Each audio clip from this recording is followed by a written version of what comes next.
विश्वास है कि 30 तारीख को आप ये तस्वीर अपने सामने रखेंगे, ये तस्वीर अपने साथ रखेंगे, आप सच्चाई का साथ देंगे। आदिवासी समाज ने हमेशा सच्चाई का साथ दिया है, हमेशा आदिवासी समाज ने सच्चाई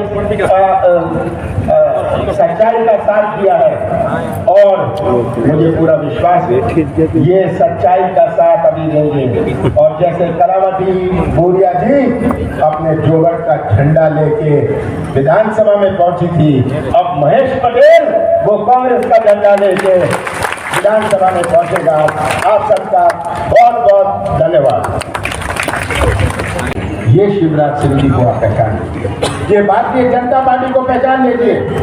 आज ये तस्वीर आप सबके सामने है कि शिवराज सिंह जी का धोखा, ये चुनाव सच्चाई और धोखे के बीच में है। परसों के बाद 27 तारीख के बाद यहाँ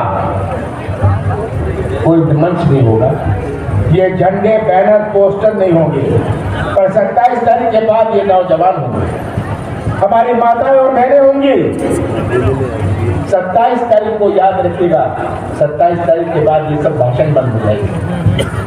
उसके बाद हमारे नौजवानों का भविष्य कैसे सुरक्षित रहेगा। हमारी माताओं ने इतने प्यार से अपने बच्चों को पाला पोसा और आज भटकता हुआ नौजवान उनके सामने, ये तस्वीर आप सबके सामने। मैं तो आपको ये तस्वीर दिखाना चाहता हूँ, ये तस्वीर अपने सामने रख लीजिए कि आज सड़कों की क्या हालत है। कितना लड़ती थी कलावती जी सड़कों के लिए, कितना लड़ती थी हैंडपंप के लिए, कितना लड़ती थी कि हमारा प्राइमरी स्कूल को आप मिडिल स्कूल बना दीजिए, मिडिल स्कूल को हाई स्कूल बना दीजिए। मैं तो आपको यही आश्वासन देना चाहता हूं कि जो कलावती जी का स्वप्न था उसे कमलनाथ पूरा करेंगे। और जो आप 30 तारीख को बटन दबाएंगे, जो आप 30 तारीख को बटन दबाएंगे, आप हमारे उम्मीदवार महेश पटेल का तो दबाएंगे, आप कांग्रेस का दबाएंगे, और सबसे महत्वपूर्ण है जो बटन आप दबाएंगे, आप अपने भविष्य का बटन दबाएंगे। आप जोगढ़ का और मध्य प्रदेश के भविष्य का बटन दबाएंगे और हम मिलकर विकास का एक नया इतिहास शुरू करेंगे। जोगढ़ को एक उदाहरण बनाएंगे कि कलावती जी तो हमें सच्ची श्रद्धांजलि तभी होगी जब जोगढ़ में एक विकास का एक इतिहास करें। मुझे पूरा विश्वास है। तो ठीक बात है, पैसे लो काम लो, ये शिवराज सिंह ने व्यवस्था बनाई थी और हमने एक शुरुआत करी। हमने अपनी नीति और नीयत का परिचय दिया। केवल 15 महीने हमारे पास थे, जिसमें से 2.5 महीने तो लोकसभा चुनाव में गए। 11.5 महीनों में हमने अपनी नीति और नीयत का परिचय दिया। सबसे बड़ी चुनौती हमारे किसान भाइयों को, ये इतनी बड़ी चुनौती कि आप किसान कृषि क्षेत्र में कैसे नई क्रांति लाए। किसान महंगे में खरीदता है और सस्ते में बेचता है। आज सोयाबीन का क्या हाल है? सोयाबीन का बीज का कितना भाव है? सोयाबीन का मूल्य कितना है? जो मक्का के किसान है, याद रखिएगा, 2100 रुपए। सही बात है, 2100 रुपए। और मैंने बोनस दिया मक्का के किसानों को, मैंने बोनस दिया 2100 रुपए का मक्का था। आज क्या भाव है? ये हमारी शुरुआत थी कि हम कृषि क्षेत्र में एक नई क्रांति लाए। और किसानों के जेब में पैसा है तो वो किराने की दुकान चलती है।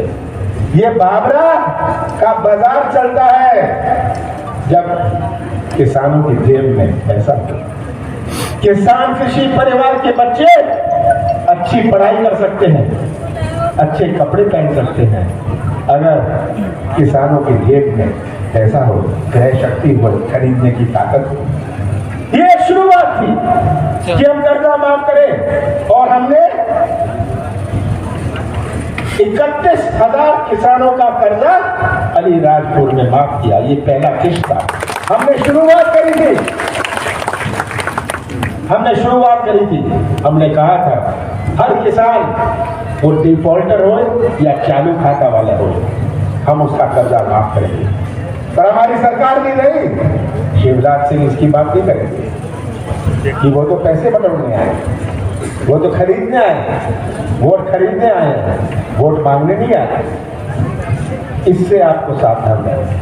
हमारी बड़ी चुनौती जो मैं कह रहा था, नौजवान 17 साल आप मुख्यमंत्री रहे, मैंने सुना आज भी आज ये बिजली की बात नहीं करेंगे, बेरोजगारी की बात नहीं करेंगे। आज तो भारतीय जनता पार्टी के पास बचा है धन। ये आ रहे हैं आपसे बात करने नहीं, पैसा बांटने आ रहे हैं। ये पैसा बांटने आ रहे हैं, सोचते हैं कि ये खरीद लेंगे।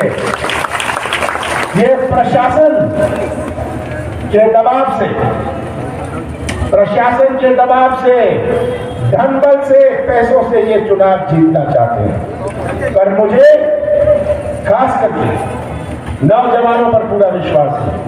नौजवानों, हमारे बुजुर्ग यहाँ इतने सारे बैठे हैं, इन्होंने तो अपना जीवन काट लिया। नौजवानों, भविष्य आपका है, भविष्य आपका है। आपको समझना है आप क्या संदेश देना चाहते हैं। और आज नौजवानों के भविष्य का ये चुनाव, ये आपको नौजवानों समझिए। यही नौजवान हमारे मध्य प्रदेश, हमारे झाबुआ, हमारे अलीराजपुर, हमारे मध्य प्रदेश का निर्माण करेंगे भविष्य। आपको तो शिवराज जी के कानों में जब चुनाव होगा घंटी बजा देनी है, मोदी जी के कानों में घंटी बजा देनी है, तभी इनको होश आएगी। ये तो बेहोश हुए हैं, सोचते हैं कि पैसों की ताकत से हम चुनाव जीत सकते हैं, पैसों की ताकत से हम सरकार बना सकते हैं। हमारी सरकार आपने चुनी, आपने कलावती बहन को चुना था और मध्य प्रदेश के लोगों ने कांग्रेस की सरकार 15 साल बाद बनाई थी। 15 साल बाद जब कांग्रेस की सरकार बनी, कैसा मध्य प्रदेश सौंपा। 20 दिसंबर 2018 को कांग्रेस की सरकार बनी और मैंने मुख्यमंत्री की शपथ ली। कौन सी चुनौती हमारे सामने नहीं थी। शिवराज सिंह ने कहां खसेड़ा था हमारे मध्य प्रदेश को। किसानों की आत्महत्या में नंबर 1 था मध्य प्रदेश, बेरोजगारी में नंबर 1, महिलाओं के अत्याचार में नंबर 1, भ्रष्टाचार में नंबर 1।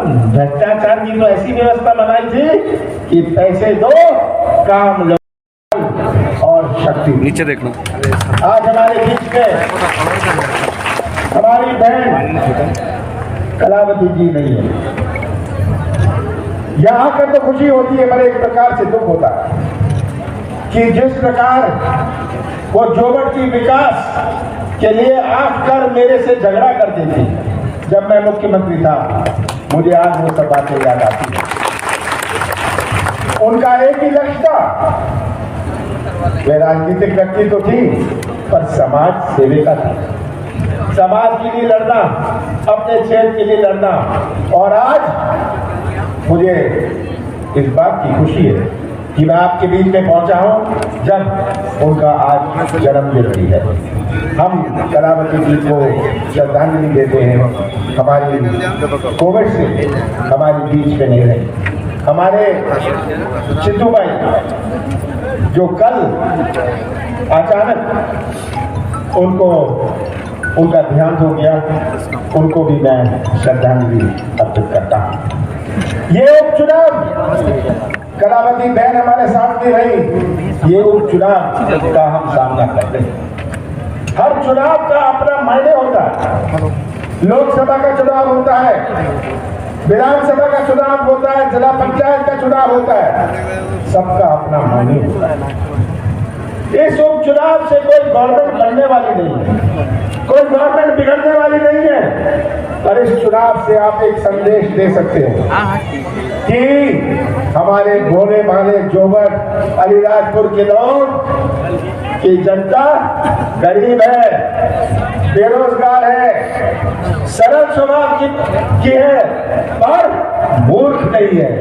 ये आज आप शिवराज सिंह जी, आप इनको हिसाब दिए।